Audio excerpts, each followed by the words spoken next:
What just happened last night may be the beginning of the end for free press in America, and no one on television is telling you the truth about it. CBS just censored itself, not because of the law, not because of the FCC, but because powerful people in Washington made a phone call and the most cowardly corporate lawyers in this country folded like a cheap suit.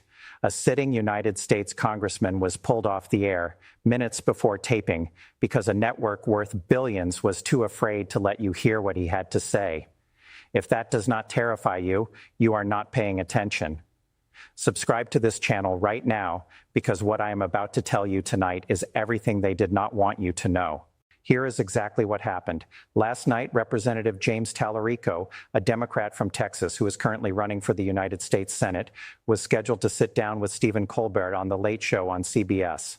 This was not a secret. It was not a surprise. The booking had been confirmed. The interview was ready to go. And then at the last possible moment, CBS pulled the plug. Now, the network did not come out and say we are afraid of Donald Trump. They did not say the White House pressured us. No. Instead, they hid behind a legal excuse so embarrassing, so transparently false, that it took their own lawyers almost 24 hours to even put it into writing. CBS claimed that airing the interview could trigger something called the FCC Equal Time Rule. For those of you who are not familiar, the Equal Time Rule is a regulation that requires broadcast stations to provide equal airtime to competing political candidates under certain conditions. It sounds reasonable on paper, but here is the problem. The rule does not apply to entertainment programming. It never has. Stephen Colbert's show is not a news broadcast. It is not a political debate. It is a late-night comedy show. Every constitutional lawyer in this country knows that. Every first-year law student knows that. And the CBS legal team absolutely knows that. But do not just take my word for it. FCC Commissioner Ana Gomez, a sitting commissioner of the very agency CBS was hiding behind, issued a public statement that essentially told CBS they were wrong. She said, and I want you to hear this carefully, that CBS is fully protected under the First Amendment to determine what interviews it airs. She called the decision to yield to political pressure, quote, all the more disappointing. She said the FCC has no power to impose restrictions on protected speech, and that any attempt to intimidate broadcasters into self-censorship undermines both press freedom and public trust. Let me say that again. A sitting FCC commissioner just told one of the oldest television networks in American history that they do not understand how the First Amendment works, or worse, that they understand it perfectly and chose to ignore it anyway. So what did Stephen Colbert do? He conducted the interview anyway, but CBS would not let him air it on television. They would not even let him show a photograph of James Talarico on screen. Instead, the interview was posted on YouTube, where it has now received more views than any Late Show episode so far this year. James Talarico got double the audience that Taylor Swift got on the same show. Let that sink in. CBS tried to bury this man, and instead they made him the most watched guest Stephen Colbert has had all year. But this is not just about one interview, and what I am about to show you next is the real reason they tried to silence him. Because what happened to James Talarico last night was not an isolated incident. It was not a one-time mistake by a nervous legal department. This is a pattern, and once you see the pattern, you cannot unsee it. Let us start with CBS itself. This is the same network whose parent company agreed to pay Donald Trump $16 million to settle a lawsuit over a 60 Minutes interview. $16 million.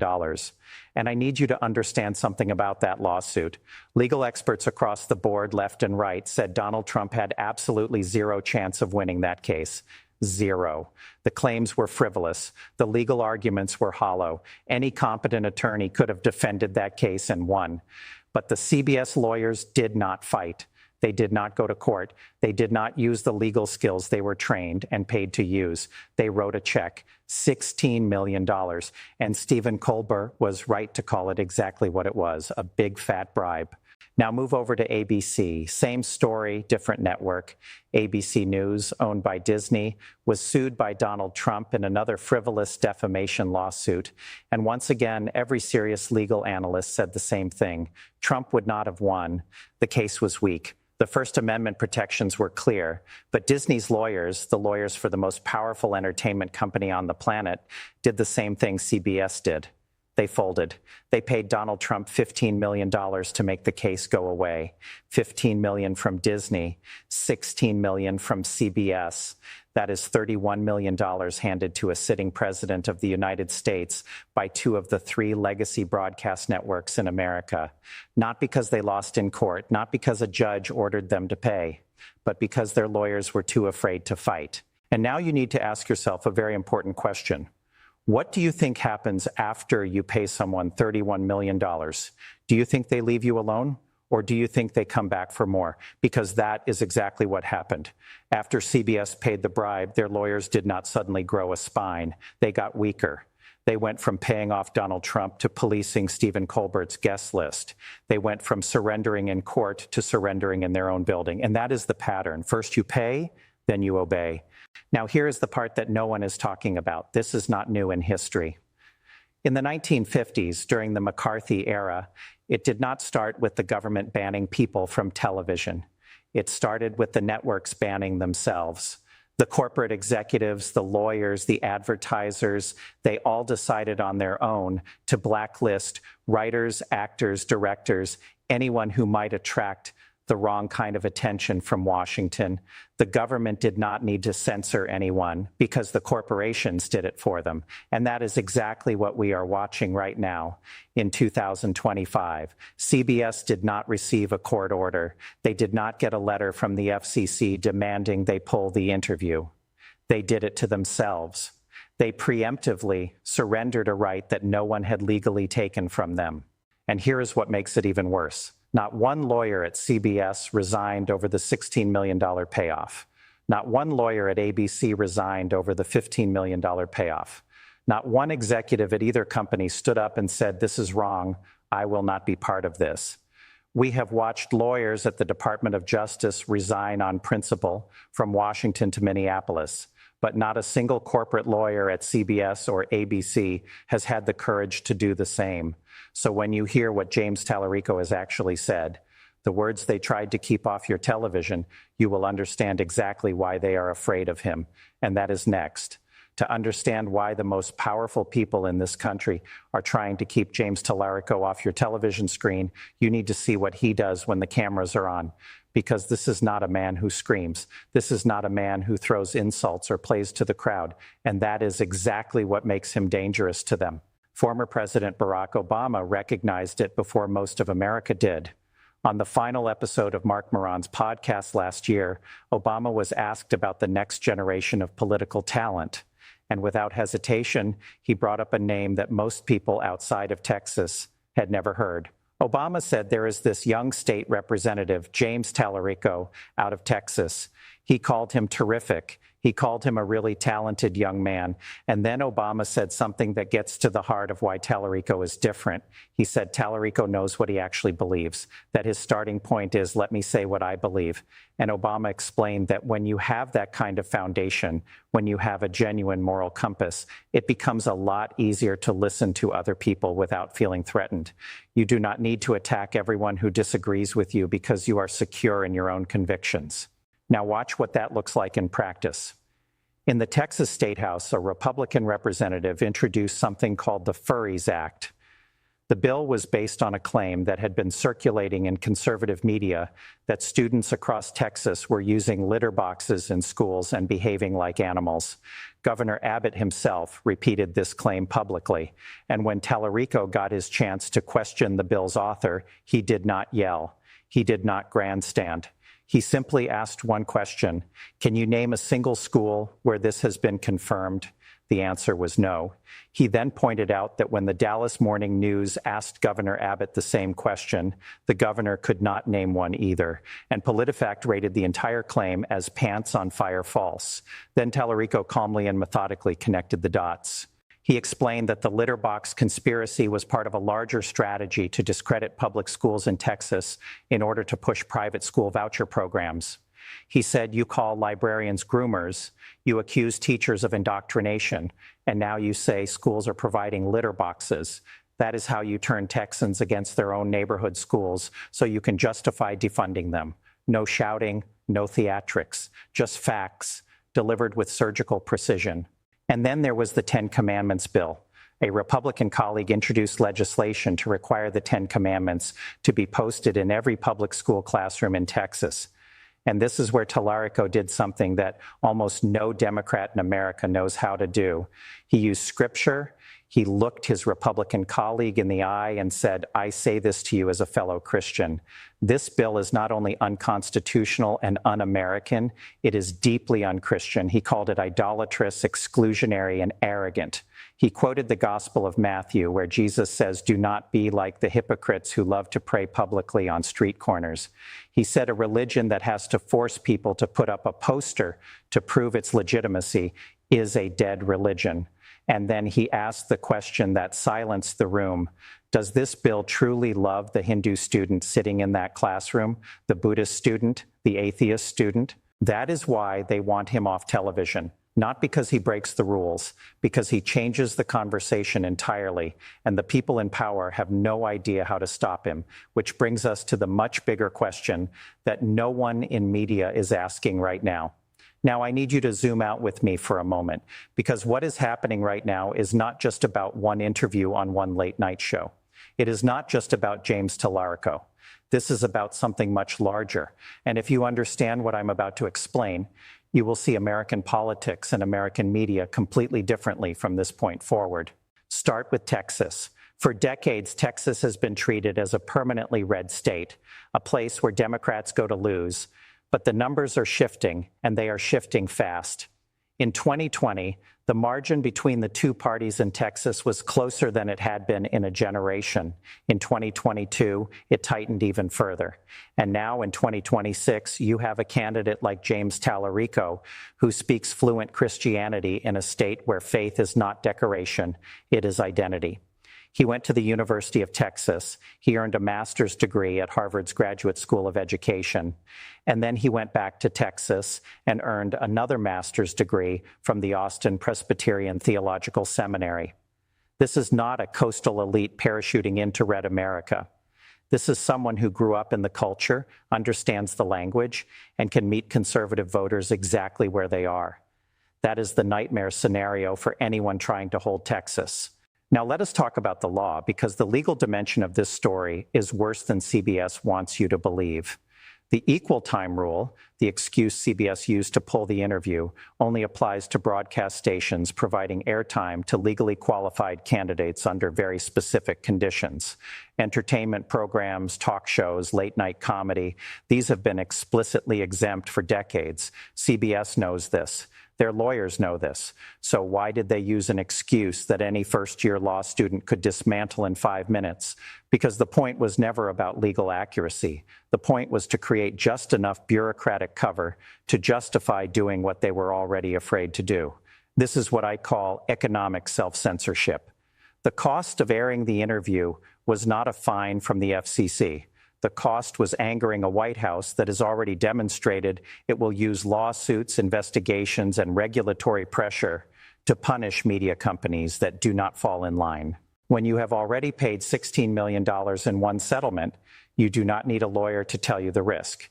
You feel it in your bones, and so you pull the interview and figure out the legal excuse later. Now, here is the part that should keep every American up at night. This playbook is not original. We have seen it before, not just in American history, but around the world. In Hungary, Viktor Orban did not shut down the free press overnight. He started by pressuring corporate owners. Advertisers pulled out, stations self-censored, and within a few years, the overwhelming majority of Hungarian media was either state-controlled or owned by Orban's allies. In Turkey, Recep Tayyip Erdogan followed nearly the same sequence. In the Philippines, under Rodrigo Duterte, independent outlets were stripped of their licenses after years of corporate capitulation. The pattern is always the same. First, the corporations kneel, then the laws change, then the press is gone. And here is the new battlefield. When CBS refused to air the Talarico interview, it went to YouTube, where it became the most watched Colbert segment of the entire year, double the audience of Taylor Swift. That is not a coincidence. That is a power shift. The audience is telling you something. They are migrating away from networks they no longer trust and toward platforms where censorship is harder to enforce. The question is whether that migration happens fast enough before the old institutions finish surrendering. And that brings me to the one question nobody in media has the courage to ask out loud. Here is the question. If CBS has already surrendered and ABC has already surrendered, what happens when NBC is next? Because make no mistake, they are watching. Every executive, every lawyer, every board member at every major network in this country watched what happened to CBS and ABC, and they did not see a cautionary tale. They saw a roadmap. They saw that you can hand over millions of dollars to the most powerful man in the country, and nothing happens. No public backlash strong enough to matter. No congressional investigation. No accountability whatsoever. You just pay, you comply, and you move on. And if that is the lesson the industry has learned, then we are not talking about two compromised networks. We are talking about the collapse of an entire system of accountability that has existed in this country since the birth of broadcast journalism. Think about what that means in practical terms. The President of the United States sues a network for a news story he does not like. The network pays. The President's allies pressure the FCC to investigate a daytime talk show because a political candidate appeared as a guest. The network flinches. Then a late-night comedy host books that same candidate, and the network pulls the interview before it even airs. Each step is smaller than the last. Each act of surrender requires less pressure than the one before it. That is how self-censorship works. It is not one dramatic moment. It is a slow, quiet erosion, and by the time you notice it, the damage is already done. And now let us talk about the lawyers, because this part makes my blood boil. We have watched attorneys at the United States Department of Justice resign on principle. Lawyers in Washington, lawyers in Minneapolis, lawyers in offices across this country who stood up and said, I will not be part of this. I will not lend my name and my law degree to something I believe is wrong. Those lawyers gave up their salaries, their careers, their professional standing because they believed that the law means something. Now compare that to the corporate lawyers at CBS and ABC. Not one resignation, not one public statement of dissent, not one person in those legal departments who said, I did not go to law school to write checks to a president who is dismantling the First Amendment. Instead, they cashed their paychecks, kept their heads down, and then had the audacity to interfere with Stephen Colbert's guest list and lie about the law in a public statement to justify it. Those lawyers are a disgrace to the profession. And if any of them are watching tonight, I want them to ask themselves one question. When your grandchildren ask you what you did when American democracy was under attack, are you going to tell them you bravely reviewed a late-night booking sheet and said no? But here is what gives me hope, and I need you to hear this part too. James Talarico was banned from CBS last night, and he got double the audience of Taylor Swift. The system tried to silence him, and more people heard him than ever before. That is the Streisand effect in its purest form. Every attempt to suppress this man's message has only amplified it. The FCC investigated The View after his appearance, and his name recognition skyrocketed. CBS pulled his Colbert interview, and it became the most watched segment of the year. The American people are not stupid. They know when they are being told what they are allowed to see, and increasingly they are refusing to accept it. So the real question tonight is not whether the powerful will keep trying to silence voices like James Talarico. Of course they will. The real question is whether enough Americans are paying attention to stop them. And that answer depends on what you do right now. So let me leave you tonight with 3 things you need to remember. First, 2 of the 3 oldest television networks in America have paid a combined $31 million to the President of the United States, not because they lost in court, because they were too afraid to fight. Second, the same network that paid $16 million in hush money is now telling Stephen Colbert who he is allowed to talk to on his own show, using a legal argument so flawed that a sitting FCC Commissioner publicly corrected them. And third, if this model of intimidation works on CBS and ABC, it will be used again and again and again until there is no one left on American television willing to ask a difficult question. That is where we are tonight.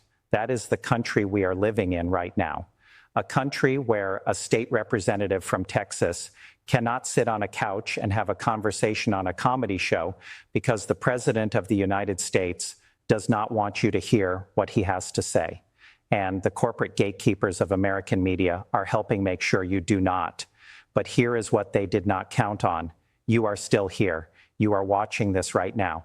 And every single time you watch, every single time you share, every single time you refuse to let them decide what you are allowed to know, you are casting a vote for the First Amendment. You are telling them that the American people will not be managed, will not be silenced, and will not be told who they can and cannot listen to. So subscribe to this channel right now if you have not already.